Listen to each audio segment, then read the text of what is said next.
apakah benar yang kita pegang ini adalah salah satu spare part yang sangat vital sekali? Sering terjadilah ketika dia sedang panas-panasnya, itu mobil tahu mati. Mas, mobil saya kalau buat akselerasi dia tidak spontan dan di scan nggak ada DTC-nya. Kalau misalnya teman-teman mau ganti, maka resikonya adalah tadi belum sampai yang sering kita temukan kan 120.000 ke atas, Pak. Kadang belum sampai 120.000, pompa ini sudah berat dan mati. Assalamualaikum warahmatullahi wabarakatuh, Sobat AHApedia dimanapun berada. Masih dengan konten-konten terbaru dari AHApedia di Bengkel AHA Motor Yogyakarta, bengkel kesayangan kita. Sobat AHApedia, apa keluhan Anda di siang hari ini dengan kendaraan Anda? Apakah sama seperti X-Trail T32 ini? AC, nggak dingin? Atau freeze, membeku? Ya, silakan datang ke Bengkel AHA Motor bersama Mas Hardi dan kawan-kawan di sini bisa berdiskusi masalahnya apa. Nah, Sobat AHApedia, ini kondisi Jogja sangat panas. Mudah-mudahan nanti malam bisa hujan ya, biar hawanya jadi lebih sejuk ya. Baik, Sobat AHApedia, kemarin kita punya konten menarik yang judulnya itu kalau nggak salah, waspada dengan spare part yang satu ini khusus untuk mobil-mobil yang sudah 100.000 km per jam. 100.000 km. Ngebut, Pak. Assalamualaikum warahmatullahi wabarakatuh, Mas Hardi. Waalaikumsalam warahmatullahi wabarakatuh, Pak Taufik dan juga Sobat AHApedia. Apa kabarnya, Pak? Alhamdulillah, Mas Hardi. Ini kita coba lanjutkan konten pendek kemarin menjadi konten yang lebih panjang ya, Mas Hardi ya. Nah, judulnya itu memang agak provokatif juga ya. Jadi waspada, ya clickbait ya. Waspada dengan spare part yang satu ini. Dengan kendaraan yang sudah 100.000 km 1.000 km jarak ya, jarak tempuhnya. Bukan per jam ya, Pak? Bukan per jam ya. Nah, ini bagaimana Mas Hardi? Apakah benar yang kita pegang ini adalah salah satu produk atau spare part yang sangat vital sekali? Ya betul, karena ini merupakan supply dari bahan bakar. Kan syarat terjadinya mesin hidup atau terjadi pembakaran di ruang bakar itu kan ada 3, Pak. Kompresi, itu mekanikalnya, baik itu ada ring piston, kemudian ada klepnya, itu dia harus tertutup, jadi harus rapat. Yang kedua, pengapian, yang kita sering kenal dengan busi, coil, kemudian di sana ada sensor CKP, itu adalah bagian dari pengapian. Kemudian yang ketiga, suplai bensin. Suplai bensin adalah objek yang akan dibakar, yaitu bensinnya. Jadi dia harus ada tekanan yang tinggi, kemudian dia harus ada pengkabutan yang baik, yaitu injektornya. Nah, sampai juga yang harus ada itu adalah bensinnya. Bensinnya kalau nggak ada nggak jalan ya kan. Nah, ini kita akan membahas yang salah satu yang vital dari 3 ini tadi, yaitu bahan bakar bensin. Yang ini sering kali kita demonstrasikan bahwasanya tekanannya harus 3,5 bar. 3,5 bar. Nggak boleh lebih, nggak boleh kurang. Kalau kelebihan gimana? Eman-eman injektornya, karena dia pengkabutan, dia nanti kalau misalnya terlalu tinggi tekanannya, injektornya akan lebih sering rusak atau bahkan kencing. Jadi terjadinya sering terjadi kebocoran di jarumnya, sehingga dia karena tekanannya terlalu besar, Pak, itu bisa pecah di selangnya, bisa pecah di pengkabutannya ini bisa gagal. Kalau terlalu besar atau terlalu rendah tekanannya nggak bagus, itu juga pengkabutannya juga jelek juga. Jadi dia harus tekanannya senantiasa berada di 3 sampai 3,5 bar. Makanya ada pengaturnya, ini namanya regulator. Nah, ini fungsinya kalau tekanannya terlalu tinggi, regulator ini dia akan membuka valve-nya sehingga dia terjadi kebocoran. Nah, kalau misalnya terlalu rendah, dia akan mampet, Pak. Akan memampatkan, dan tekanan pompanya ini kalau rendah ini yang bermasalah. Kalau rendah ini bermasalah. Kalau misalnya regulatornya benar ya. Tapi kalau regulatornya dia bocor terus, maka yang terjadi tekanannya akan rendah terus. Gitu. Jadi dia harus bisa menstabilkan tekanan. Gitu. Nah, ini kemudian di sini ada ya namanya pompa, Pak. Nah, ini dia nih. Ini pompa. Nah, ini mau kita bicara barang ini dulu ya. Ini adalah sistem yang ada di pompa bensin. Dia ada filter di bawahnya, kemudian dia ada pompa di tengahnya, kemudian dia ada sender. Nah, hanya saja sendernya sudah dilepas. Tapi di sini ada 4 pin ini. Jadi pin 4 ini adalah 2 diantaranya untuk pompa bensin, 2 diantaranya adalah untuk sender, atau kalau bahasa kita itu adalah yang membaca ini, Pak, tinggi rendahnya level yang ada di dalam tangki bensin. bukan pom bensin. Kayak gitu. Nah, kalau kita bicara masalah yang paling kerucut ini, yang paling utama adalah pompanya ini, Pak. Motor ya? Ini sebenarnya Motornya. motor ya? Motor, betul. Ah. Jadi motor ini dia fungsinya adalah memompa bensin yang ada di dalam tangki sini, Pak. Nah, gitu. Rutenya adalah ketika dia sudah mau masuk ke sini, dia harus disaring dulu oleh filter. Oke. Kayak gitu. Ada beberapa sih, ada yang disaring dulu, ada yang masuk ke pompa dulu. Tapi biasanya di pompa sini ini tetap ada filternya di dalam. Ada filternya ya di dalam. Nah, yang ini nggak bisa kita cabut ya sebelum kita bongkar. Ya kalau kita bongkar ini dibuka, di sana ada filternya. Kita coba buka sih. Oke. Filternya Sobat Topedia nih. Sering kita buat video-video konten ya tentang ini. Kebocoran apa namanya? Kotor ya Mas ya? Motor, Pak. Kotor. Dan ada juga regulator yang bocor ya. Regulator bocor, betul.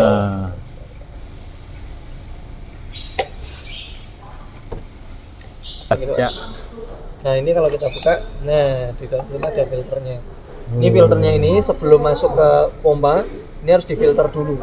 Jadi yang besar-besar ini difilter, kemudian setelah masuk ke pompa, pompa ini akan masuk ke dalam filter yang berikutnya, yang kedua. Gitu.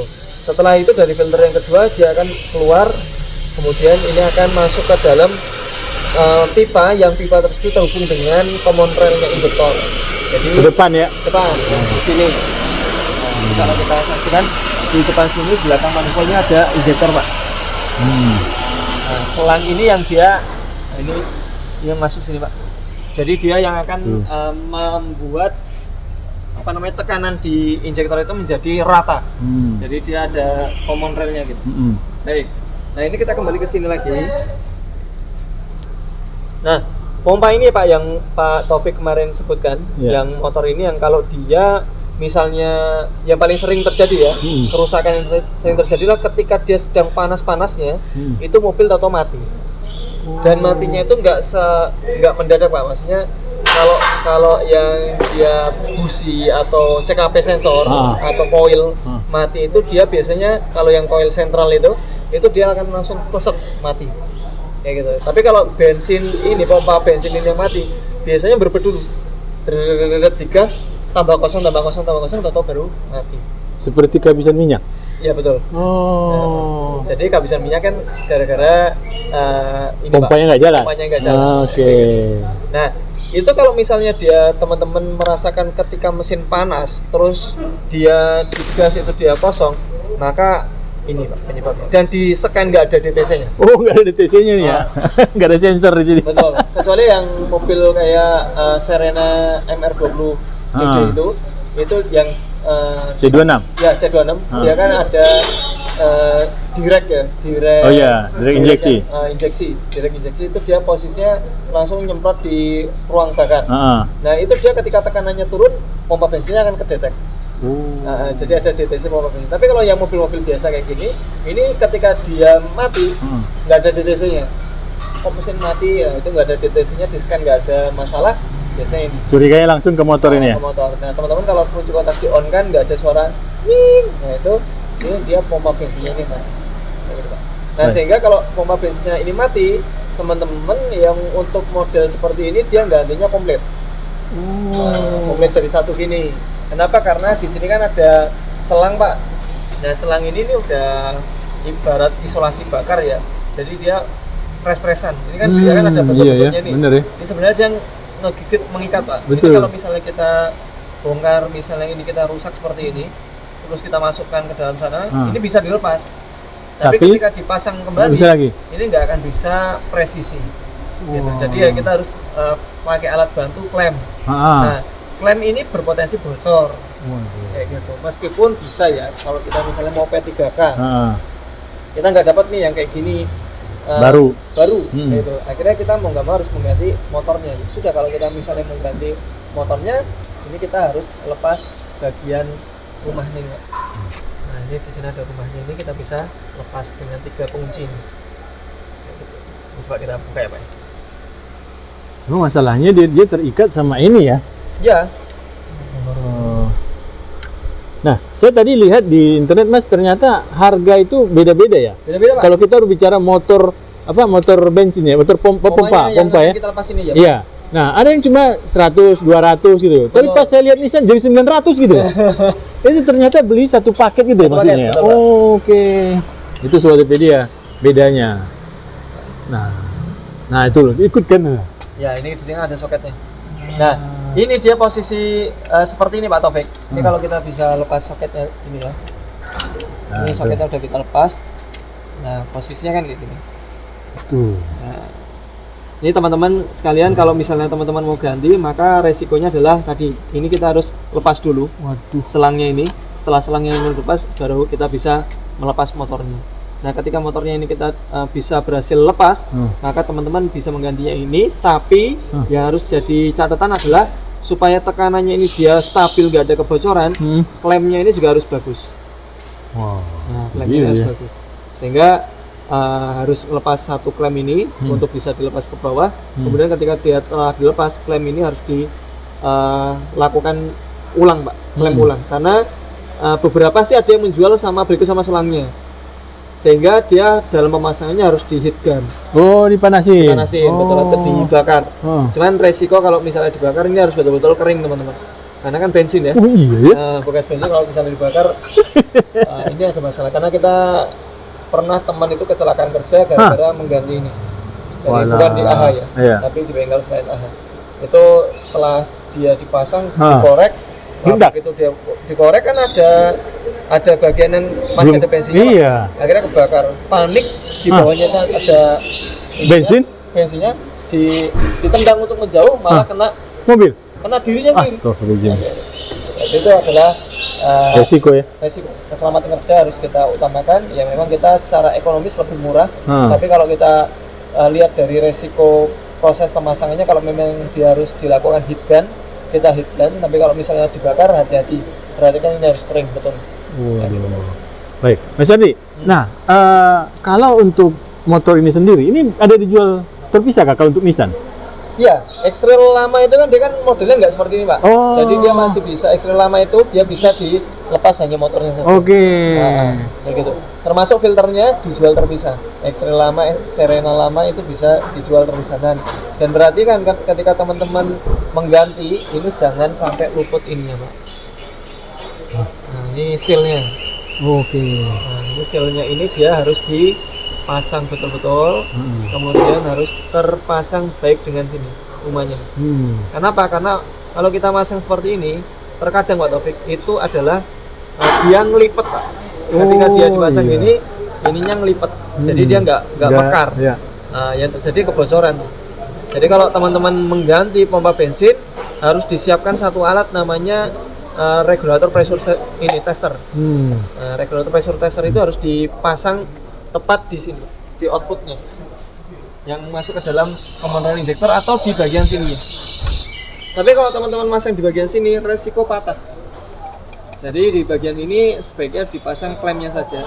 Kalau mau buka di bagian depan, karena depan itu dia pipanya besi, kalau ini pipanya plastik. Jadi ini rentan patah. Nah, kan kalau tadi kita bicara kilometernya ini berapa sih Mas yang sering Mas temukan? Ya, untuk penggantian kasus ini tergantung bensin yang dipakai. Kalau kotorannya menyumbat di area filter, pompanya kerjanya jadi berat.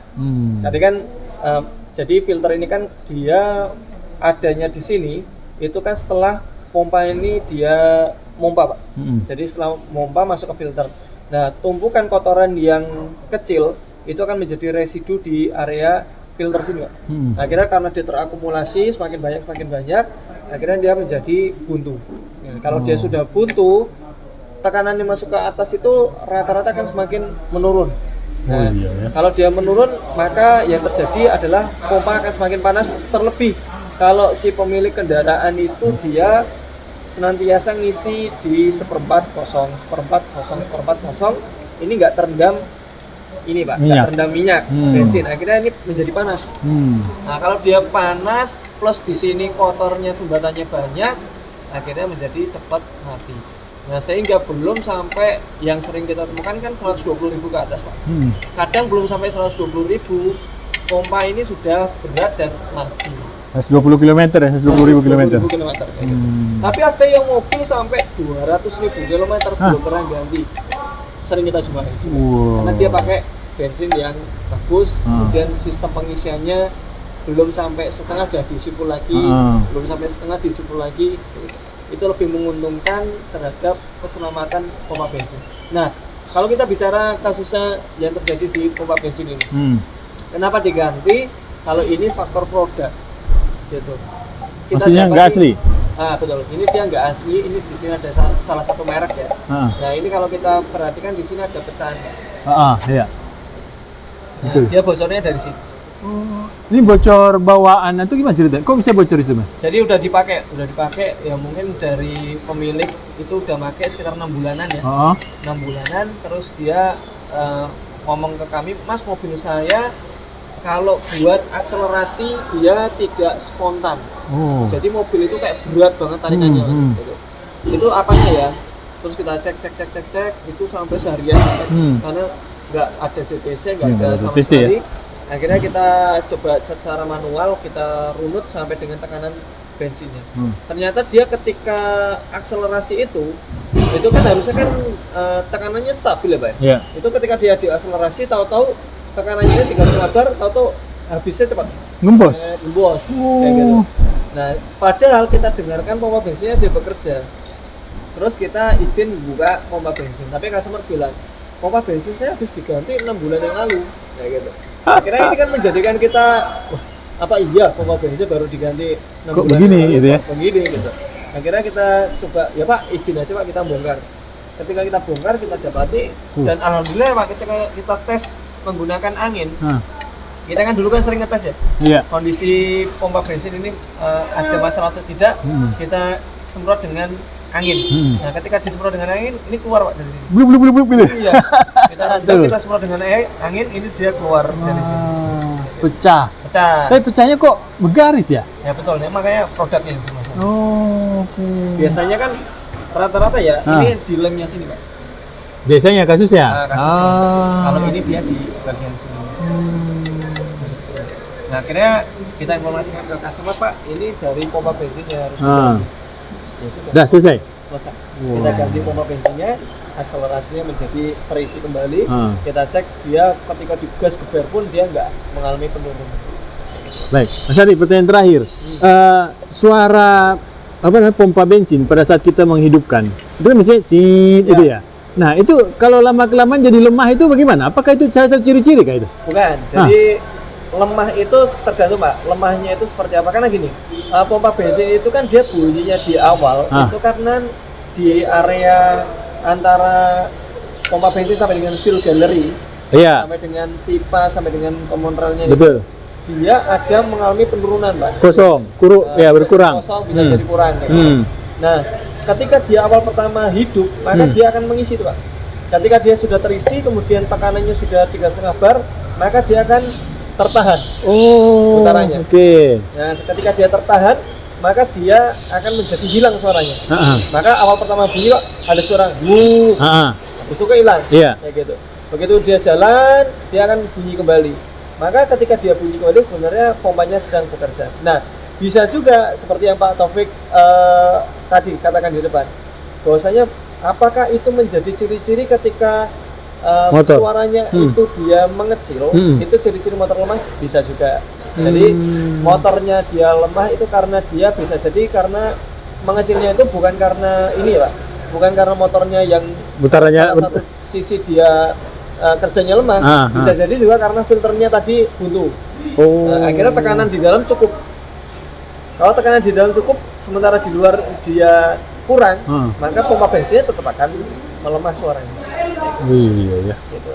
Nah, jadi bisa jadi pompa bensin lemah juga bisa juga karena sistemnya tekanannya sudah terpenuhi juga bisa juga karena filter bensinnya kotor, sehingga dia menimbulkan tekanan yang besar di area pompa bensinnya. Kayak gitu, Pak.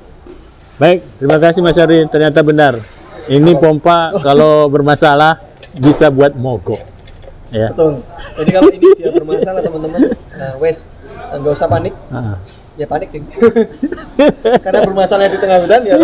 Itu bisa menimbulkan kepanikan. Jadi gini, kalau misalnya dia memang betul-betul bermasalah Pak, teman-teman bisa ambil P3K. Salah satu P3K-nya gini Pak Taufik.